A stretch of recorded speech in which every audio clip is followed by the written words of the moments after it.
ചോദ്യം: 2025-ലെ Australian open വനിതാ tennis കിരീടം നേടിയത് ആരാണ്? ഉത്തരം: മാഡിസൺ കീസ്.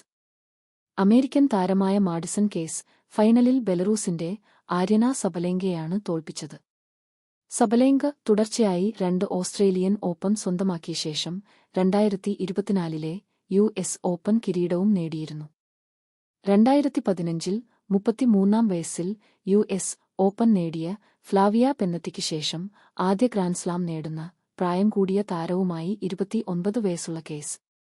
പുരുഷ സിംഗിൾസിൽ ലോക 1-ാം നമ്പർ ഇറ്റാലിയൻ താരം യാനിക് സിന്നർ തുടർച്ചയായ 2-ാം തവണയും കിരീടം ചൂടി. ഫൈനലിൽ ജർമ്മനിയുടെ അലക്സാണ്ടർ സ്വരേവിനെയാണ് തോൽപ്പിച്ചത്. ഓസ്ട്രേലിയൻ ഓപ്പൺ തുടർച്ചയായി 2 തവണ നേടുന്ന ഏറ്റവും പ്രായം കുറഞ്ഞ താരമായി മാറി ഈ 23-കാരൻ. ഓസ്ട്രേലിയൻ ഓപ്പൺ നിലനിർത്തിയ ഏറ്റവും പ്രായം കുറഞ്ഞ താരം ജിം കൊറിയറാണ്.